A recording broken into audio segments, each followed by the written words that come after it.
I really don't want to make this video.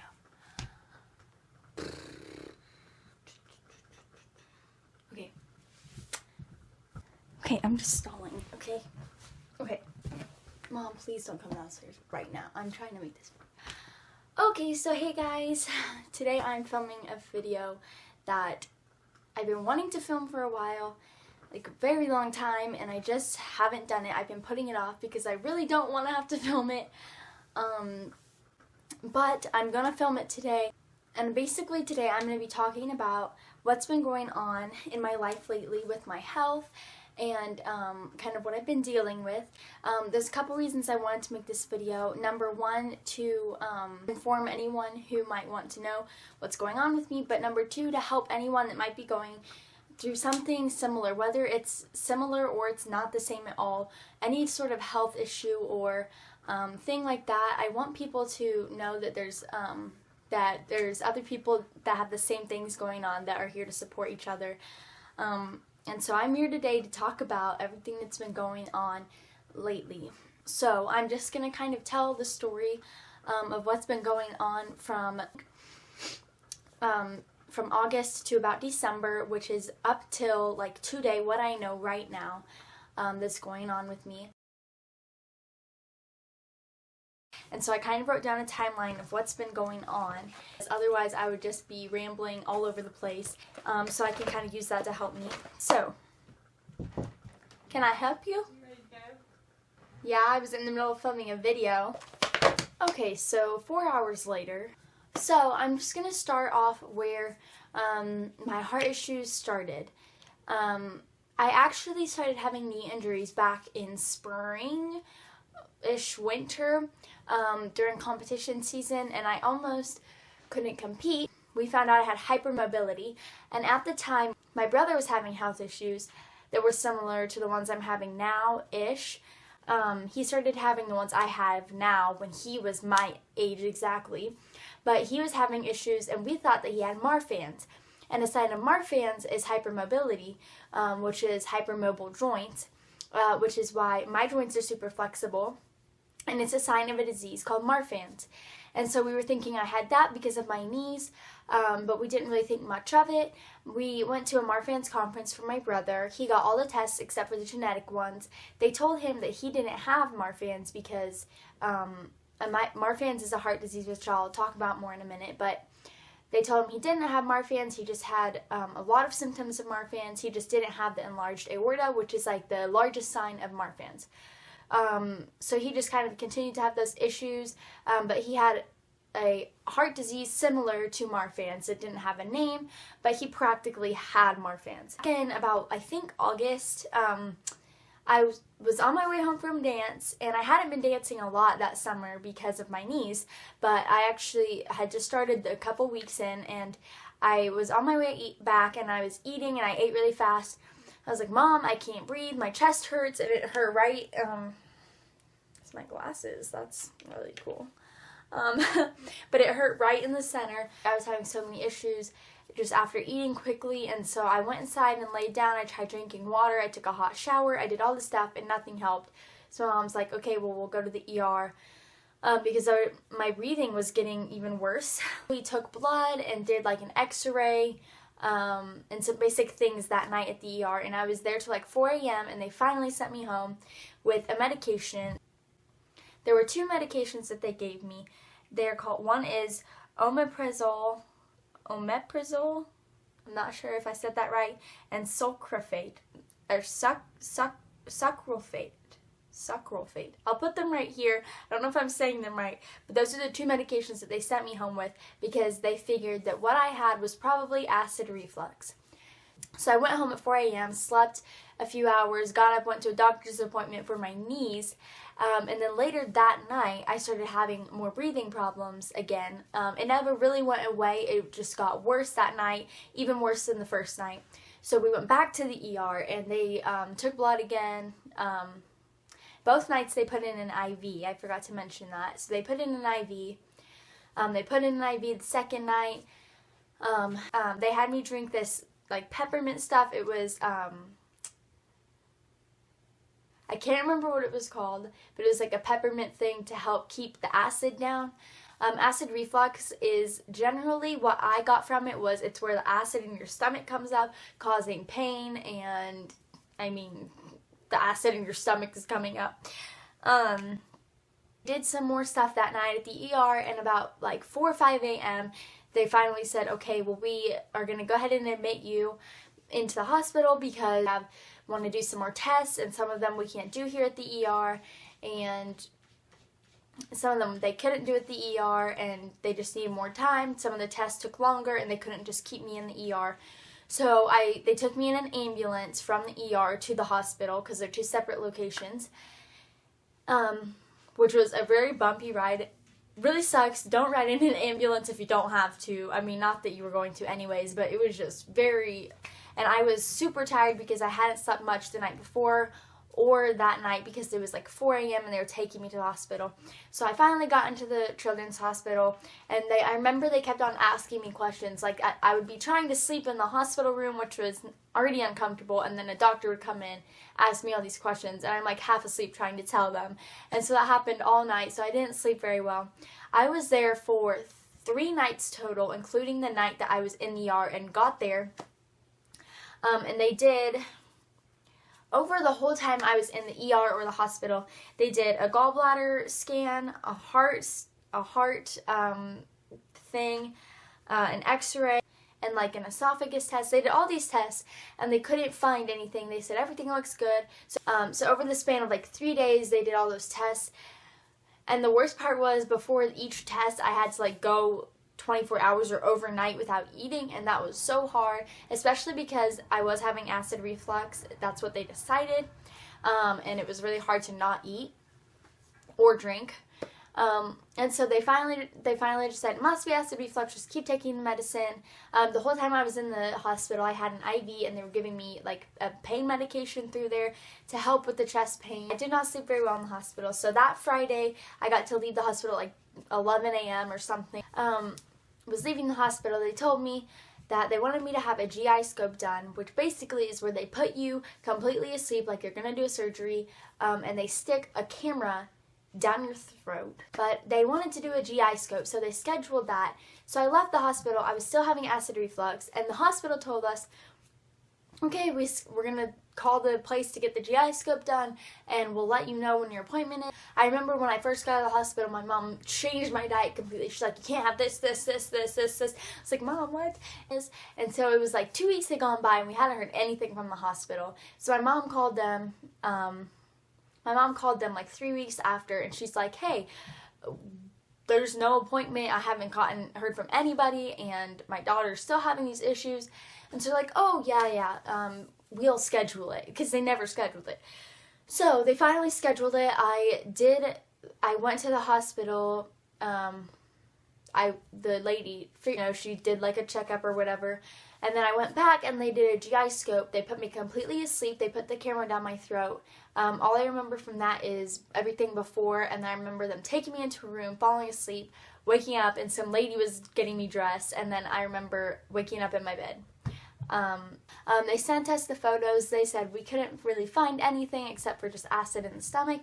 So they said it's acid reflux. And I was like, okay, well, it's acid reflux, but there's nothing helping with the pain, or the medicine would help sometimes. I realized after I had started at my new school, I started having tests, and I started having all this stuff because I started high school this year, and I started having bad anxiety. I would have anxiety about tests. I would have all this anxiety, which would trigger the acid reflux. And I would have like anxiety, like panic attacks, and it was just really hard. There was a hard couple of months starting school. I would have such bad anxiety that when I would go to school in the morning, I would be like about to die because of pain, because of I was so nervous just to go to school. And it's not like I go to a huge school. I go to a small private school. And so it shouldn't have been an issue. I shouldn't have been nervous, even if there wasn't a test. It was worse if there was a test or something that day, but even if there wasn't, I would get nervous just to go to school. So my anxiety was really bad. I would have anxiety attacks and all of these things. And then eventually, one day I started having heart pain. Like it was a different kind of pain than the acid reflux. There was like the acid reflux pain, and then there was this pain. This pain was more of like a heart pain. I got very fatigued. It was like getting hit by a train. I got very fatigued. I was so tired, I couldn't even get out of bed in the morning, and no matter how much I slept, I was still tired. My immune system went way down, so I would get sick. I would get sick very easily. Like if someone coughed, I would get whatever they had. My temperature was changing. I had weird blood pressure issues. When I stood up, my blood pressure was weird. Just so many different issues. And so my mom thought, we had been kind of thinking all along, my mom would say, oh yeah, that's a symptom of Marfans. You know, all of these things. I was having heart palpitations, and my heart would like race really fast, and I'd be like, I don't know what this is. It was different than the acid reflux. And lots of the symptoms of Marfans I match up with. So I'm just going to read off some of the main symptoms. If you want to read more about Marfans, I'll put some links down below where you can learn more about it or learn signs of it or things like that. So there's long arms, legs, and fingers. Tall, thin body type, also me. Curved spine, aka scoliosis, which I actually do have, but we didn't know that at the time. Chest sinks in or out. Mine doesn't do that, which is because my aorta isn't enlarged, but we also didn't know that.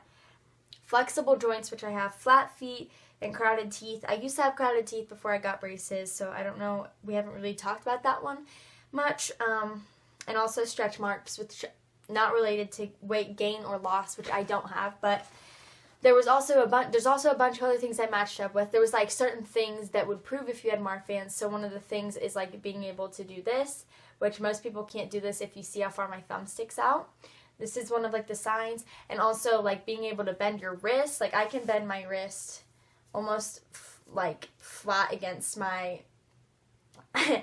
hand is not normal. It's a sign of hypermobile joints.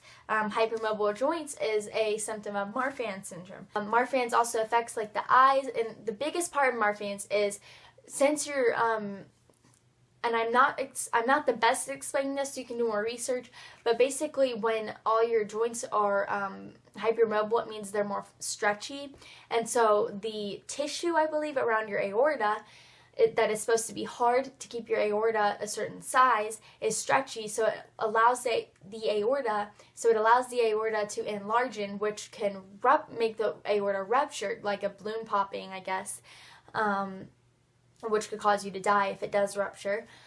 My aorta wasn't enlarged, but we'll get to that. And the aorta is the blood vessel that carries the blood to the rest of the body.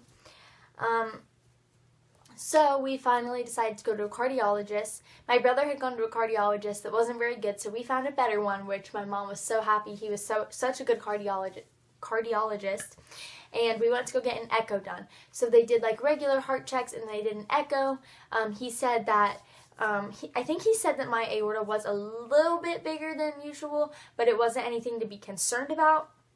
He said I have mitral valve prolapse, which is a sign of Marfans. Basically, the mitral valve prolapse, I believe, is like the blood vessel that's supposed to be pointed downwards is more up or open, and mine is about here, so the blood can like go through, I guess. This is just what I gathered from what the cardiologist told me, so I might not be spot on with these things. But he basically said I have mitral valve prolapse, slight scoliosis, which is where your spine doesn't go straight down, it curves like some way. I have the physical appearance, so the long arms, long limbs, and the flexible joints, which is a big part of it that I have. So he had this list of points, and it's from the Marfans website, and basically if you add up things that you have that are signs of Marfans, and they add up to 7 points altogether, each thing has its own amount of points. If they add up to 7 points, then you are clinically diagnosed with Marfans. And so he was doing them, and I still have to get the genetic test done and get my eyes checked, but he added up, and I had 6 points out of 7 points. So if I get my eyes checked and they are, I have to get my eyes dilated and then get tested with a slit lamp, and if that comes out like bad, I guess, then that will give me at least 1 more point. So I'll have 7 points and be clinically diagnosed. On top of my eyes, if my eyes are fine or if they're not fine, that will kind of also determine whether I have Marfans or not, which I still haven't gotten done right now. I don't know if I have it or not. So the cardiologist that I go to doesn't do blood work, so they sent me with this little genetic testing kit that I'll take to my doctor, and they'll test my blood and do the genetic test to see if I have Marfans, or see if I have history of, I don't know if that exactly says if I have Marfans. I'm not really sure. But basically, I still have to go get my eyes checked to determine if I have Marfans or not. Now, my mom was doing more research, and because I've been having this really bad fatigue, and some other issues that I don't think were exactly parts of Marfans, but this is another disease that can kind of relate to Marfans or a similar disease, and it's called POTS. It's all capital letters, and it stands for Postural Orthostatic Tachycardia Syndrome. I'll put that right here. And basically, it comes with a lot of symptoms, and I add up with a lot of them. I was also having dizziness, if I didn't mention that. So these are all of them. I don't have all of them, but I do have a majority of them. Reduced blood flow, trouble concentrating, lightheadedness, fainting, migraines, altered sleep phases, abnormally dilated pupils, sensitivity to light, esophageal dysmotility, nausea/bloating, diarrhea/constipation, peripheral neuropathy, blood pooling to the limbs, dizziness, vertigo, sensitivity to noise, tachycardia, which is fast heart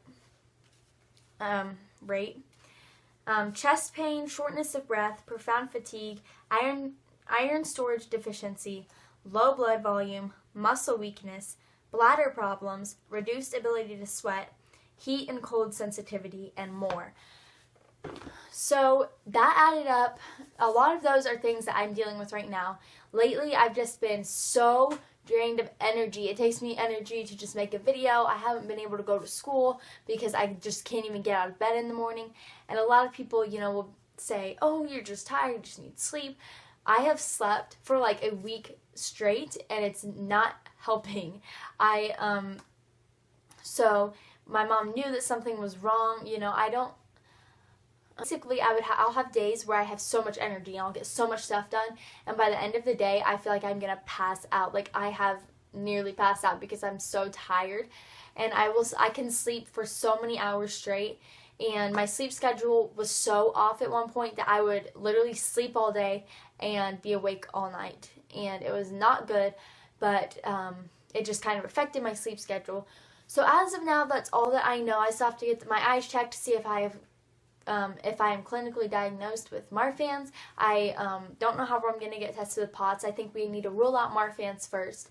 And it's also really hard for me to make videos, like vlogs. It's been really hard for me to make vlogs because I haven't been anywhere. I've been in bed, and if I do something fun, then it's for a couple hours and I come home. But I'm really trying to figure out what's wrong, and I hope this video helped someone that might be going through something like this, to know that you're not alone. And if you guys do want to see more videos from me, which I'm trying to put out more videos because I've obviously been so drained lately, but I'm trying to put out videos, and I'll do an update whenever we find out more information about what's going on. So I'll see you guys later. Here comes my mom. Can I help you? You ready to go? Yeah, I was in the middle of filming a video. Well, is your phone, does it have enough room to take video of him? Yeah. A bunch of his drumming and stuff, because I want you to make a video of all of his things. Oh my thing, and now I'm back, and so, Pop-Tart, lay down. No. Lay down. Over the span of stop. Okay. Ugh.